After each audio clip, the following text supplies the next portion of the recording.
5-ൽ 3 സംസ്ഥാനത്ത് വിജയിച്ചതോടെ ബി.ജെ.പി. വലിയ ആത്മവിശ്വാസത്തിലാണ്. ലോക്സഭാ തെരഞ്ഞെടുപ്പിൽ മധ്യപ്രദേശ്, രാജസ്ഥാൻ സംസ്ഥാനങ്ങളിൽ നിന്ന് സീറ്റുകൾ തൂത്തുവാരാമെന്നും ബി.ജെ.പി. കണക്കുകൂട്ടുന്നു. ഇതിനിടെ 3ഇടത്ത് വിജയം നേടിയതിലൂടെ ബി.ജെ.പിയുടെ രാജ്യസഭാ കരുത്ത് കൂടുന്നുണ്ടോ എന്നത് പ്രധാനമായൊരു രാഷ്ട്രീയ ചോദ്യമായി നിൽക്കുന്നു. നിലവിൽ എൻ.ഡി.എ സഖ്യത്തിന് രാജ്യസഭയിൽ ഭൂരിപക്ഷമുണ്ട്.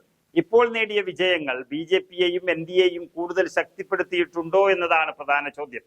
രാജ്യസഭയിലെ സീറ്റ് നിലയിൽ ബി.ജെ.പിക്ക് അനുകൂലമായ വ്യത്യാസം വന്നിട്ടുണ്ടെങ്കിൽ അടുത്ത തെരഞ്ഞെടുപ്പിൽ ലോക്സഭയിലും ശക്തി നിലനിർത്തിക്കൊണ്ട് തങ്ങൾ ആഗ്രഹിക്കുന്ന തരത്തിൽ ഭരണഘടനാ ഭേദഗതികൾ ഉൾപ്പെടെയുള്ള നിർണായക നിയമനിർമ്മാണങ്ങൾ നടത്തിയെടുക്കാൻ ബി.ജെ.പിക്ക് സാധിക്കും. എന്നാൽ പ്രതിപക്ഷം പേടിച്ചതുപോലെ സംഭവിച്ചില്ല എന്നതാണ് സത്യം. 3 സംസ്ഥാനങ്ങളിലെ വിജയം ബി.ജെ.പിക്ക് രാജ്യസഭയിൽ ഭൂരിപക്ഷം ഉയർത്താൻ സഹായിക്കുന്നില്ല എന്നാണ് കണക്കുകൾ അടിവരയിട്ട് പറയുന്നത്.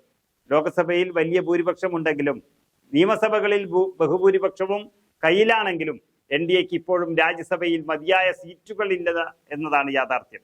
2026-ലോ 28-ലോ ഈ സ്ഥിതിയിൽ മാറ്റം വന്നേക്കാനുള്ള സാധ്യതയാണുള്ളത്. മറുവശത്ത് കോൺഗ്രസ് പാർട്ടിക്ക് രാജ്യസഭയിൽ കരുത്ത് കുറച്ചു കൂടുന്നുമുണ്ട്. തെലങ്കാനയിൽ അവർ നേടിയ വിജയം നിലവിലുള്ളതിൽ നിന്നും സീറ്റുകൾ ഉപരിസഭയിൽ വർദ്ധിക്കാൻ സഹായിക്കും. നിലവിൽ തെലങ്കാനയിൽ നിന്നുള്ള 7 രാജ്യസഭാ സീറ്റുകളും ബി.ആർ.എസിന്റെ കയ്യിലാണ്.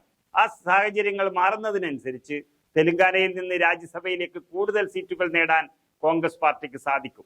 ഇത് പാർലമെന്റിന്റെ ഉപരിസഭയിലെ മൊത്തത്തിലുള്ള പ്രാതിനിധ്യം വർദ്ധിപ്പിച്ചേക്കുമെന്നതും യാഥാർത്ഥ്യമാണ്.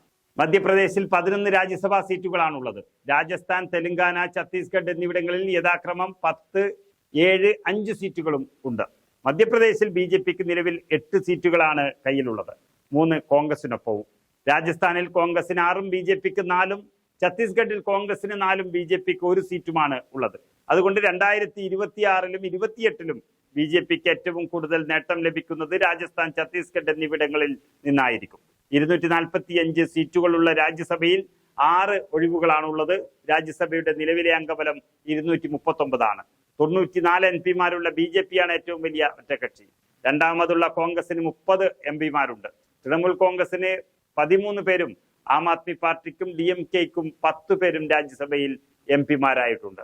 ബിജു ജനതാദൾ, വൈ.എസ്.ആർ കോൺഗ്രസ് പാർട്ടി എന്നിവയ്ക്ക് 9 എം.പിമാരാണ് രാജ്യസഭയിൽ ഉള്ളത്.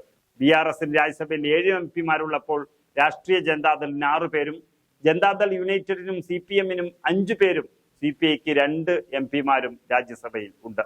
കഴിഞ്ഞ 9 വർഷമായി വിവിധ സംസ്ഥാനങ്ങളിലെ തെരഞ്ഞെടുപ്പുകളിൽ വലിയ വിജയങ്ങൾ ബി.ജെ.പിക്ക് ഉണ്ടായിട്ടും രാജ്യസഭയിൽ പാർട്ടിക്ക് ഇപ്പോഴും വ്യക്തമായ ഭൂരിപക്ഷമില്ല എന്നതാണ് കണക്കുകൾ സൂചിപ്പിക്കുന്നത്. നിലവിൽ സഖ്യകക്ഷികളുടെയും മറ്റ് സൗഹൃദ പാർട്ടികളുടെയും പിന്തുണയോടുകൂടിയാണ് സുപ്രധാന നിയമങ്ങളോ ബില്ലുകളോ രാജ്യസഭയിൽ ബി.ജെ.പി. പാസാക്കിയെടുക്കുന്നത്. കർണാടകയിലെ സീറ്റുകളും തെലങ്കാനയിലെ 7 സീറ്റുകളും രാജസ്ഥാനിൽ കൈവിട്ടുപോയ സീറ്റുകൾ നികത്താൻ കോൺഗ്രസിന് സഹായകമായേക്കും.